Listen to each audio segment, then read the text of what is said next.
What is up, XRP community? Welcome back to another video. I have a great clip towards the end from Raoul Pal, ex-Goldman Sachs executive, talking about the macro outlook and how important 2024 is going to be and why he is choosing crypto. I talked about this in yesterday's video. I think a lot of the reason that the crypto market has been rallying in recent weeks and months is because of this BTC exchange-traded fund launched by BlackRock and other investment firms.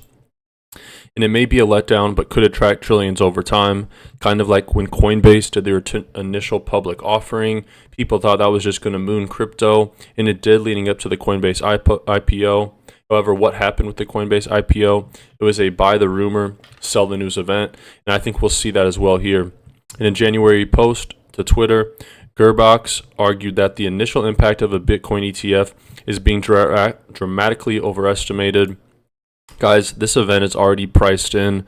You have Bloomberg analysts predicting in the high 90 percentile that the Bitcoin ETF will be approved, and the markets have already reacted to this. Estimating it may only see net inflows of around 100 million a month, mostly from recycled money from large institutional investors upon launch. It was a bad year for crypto phishing scams, almost 300 million stolen from 324,000 victims. If you guys don't already have a cold storage wallet, I'd recommend a Ledger, and they have a $30 Bitcoin promo if you do get a Ledger. And if you like my channel, you can support me by getting a Ledger in the video description below. And this is a little mind-boggling. The XRP Ledger saw its highest daily transaction volume, not even close to doubling. It quadrupled up to 2 million daily transactions, climbed 287%. So you got to ask yourself, what are they testing, and why are the transactions on the XRP Ledger mooning like this? If you guys do need a spot to get XRP or Flare, I recommend Uphold. It's sleek, it's simple, it's secure.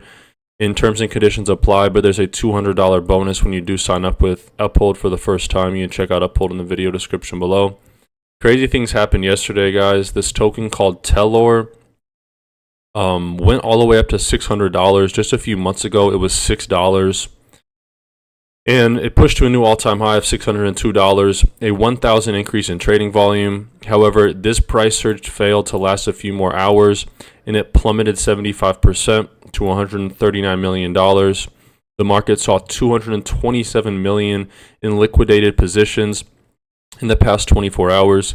And if you just take a look at this price chart, it went absolutely crazy and then just completely dumped. So this is an example of why you should not be leverage trading, because you never know what these market makers could do. It's not you who moves the markets. It's not me who moves the markets. It's these funds with billions of dollars and these exchanges most likely. So just another reminder, it was interesting to see this. I had to resist on some FOMO, but I'm glad I did.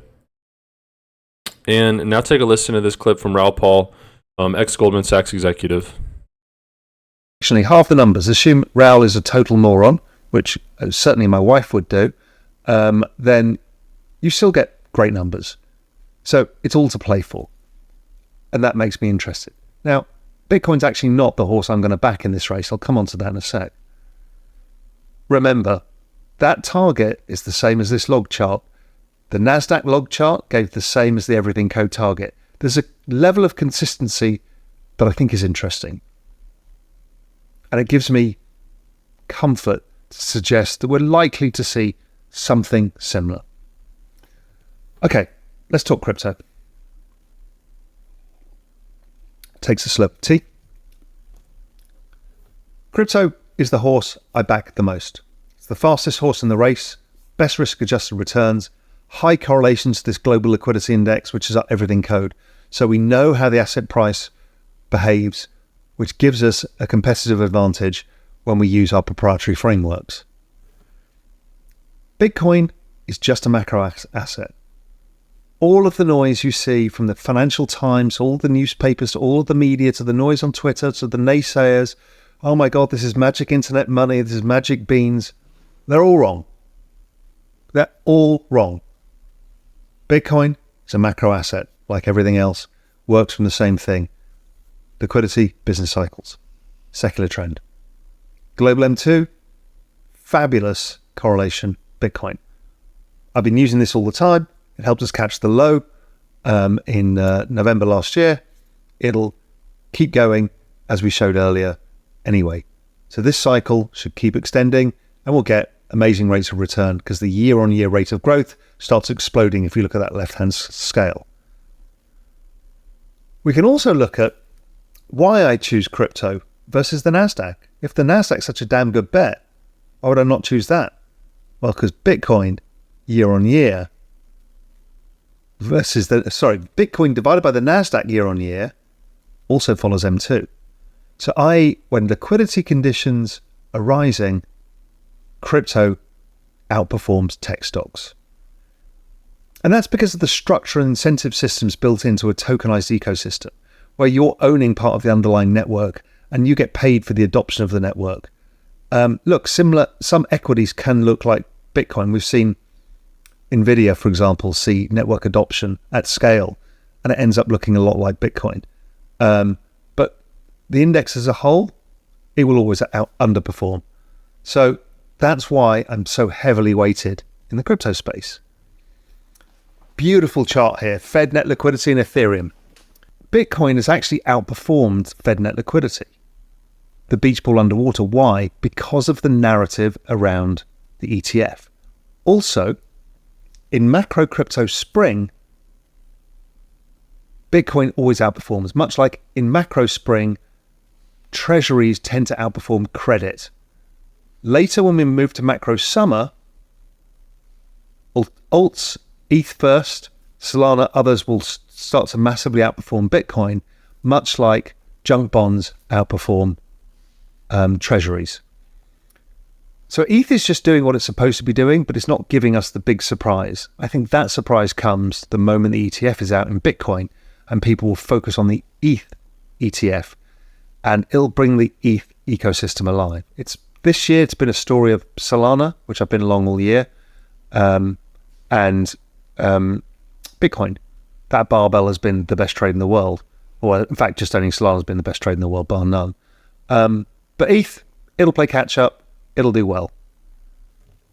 Here's the ETH chart versus Bitcoin back in the 2014 to 16 phase. Going in to remember where I've said I think this is a similarity repeat of the 2016-17 cycle. It's at this point that you had the sideways consolidation, the breakout, the next consolidation, and then it goes batshit crazy. We're into this peak phase. I think we go a bit further, and then we'll correct, whether it's sideways or a sharper correction, who the hell knows, doesn't matter. Just don't use leverage, stay in the trade. And if you get some cash, buy into the next set of weaknesses. Normally these corrections are like 30%, these bigger corrections, so expect something like that. It shouldn't freak you out. You should be expecting it. If you've got cash, you should add. It'll be your last chance to add at decent levels, because then things go bananas. Also, Bitcoin, I think most of you realize, is just a beautiful cycle. The purple shaded are the Bitcoin bear cycles. They're 1 year. That's all they are. 1 year cycle. Yeah, they crush you, but they're 1 year. And then the rest of it just recovers. So as you can see, I think this cycle we're in now looks more like that 2015, 16, 17 than it did 19, 20, 21. 19 came out of the gates really, really fast, then corrected. Then we had COVID, which we're not going to repeat. I know many people are expecting, we're going to get a 50% collapse and you buy that one. It's not going to happen. Of course, you'll get corrections. I think they're most likely more sideways, give or take a 20 to 30% range, because that's the world we live in crypto. But we should keep going into the end of 2025 if we're just repeating the same old cycle, which I think we are, because the Bitcoin halving cycle is the same as the election cycle, is the same as the everything code, global debt refi cycle. They're all the same thing. So I don't see any reason why it won't play out that way, and that's what I'm expecting. So good times lie ahead. Some people don't use the straight linear log regression. They use a curved version, log regression bands. I don't really like these. I think people use them because they explain the early price action, because it was so steep, it kind of screws up log regression charts, which is why I start mine in 2013. I think, like the NASDAQ, it'll stay within its log regression. This would be the less optimistic version, and that would tell us that somewhere, probably if we extended that to the end of 2025, we'll get to 100,000 in Bitcoin. So that would be the least bullish case. The other bullish case would be the straightforward regression that can get you to $1 million. The everything code gets you at 500,000, or something in the middle, call it 250, something like that, which is the discounting Raoul's everything code by 50% because he's a moron phase. Something like that. Again, don't get caught up on that. Just realize it lies ahead. But we're also, as liquidity picks up, this chart is the alt season. It's the percentage of assets outperforming Bitcoin over a period. Guess what? It looks just like the liquidity charts. As liquidity rises, alts eventually start to massively outperform. We're in early altcoin season, and we're seeing signs of that everywhere. DeFi has done really well. That was like DeFi was the early cycle last time around too. There's been a breakout. Solana, that's an alt. That's done really well. But we're not yet at 50%. Once we start to get to 50% is when things get crazy and everything goes up. That lies ahead too. You know, I have an asset management firm, Exponential Age Asset Management, and we have a digital asset fund of hedge funds. So we invest in digital asset hedge funds, the best in the world, to try and capture the alpha of stuff like alt season. It's hard to find the right coins. It's not an easy thing. So we farm it out to the experts and let them do it. And we've been skewing our whole portfolio based on this top-down methodology that we have. There's a lot more to it, but the top-down methodology has meant we're pushing out the risk curve to make sure that we capture the alt season and an outperformance of the overall crypto cycle. And so, you know, I put these things into practice, not in my own portfolio, but also in my asset management firm as well. These things are really important and they are predictable.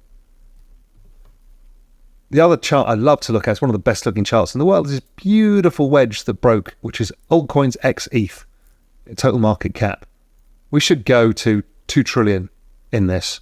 So we've got a 4x plus out of this. It could go much further. You know, these things can really extend. So again, alts, really interesting, really hard to choose. You know, I'd rather farm it out to hedge fund managers. My alt bet has been Solana. I have a scattering of other stuff, but really it's all been Solana to me. I've tried to find the biggest, fastest horse in the race and not try to get cute, because I find it too hard and you end up fucking it up. And the whole idea of this crypto cycle is do not fuck it up.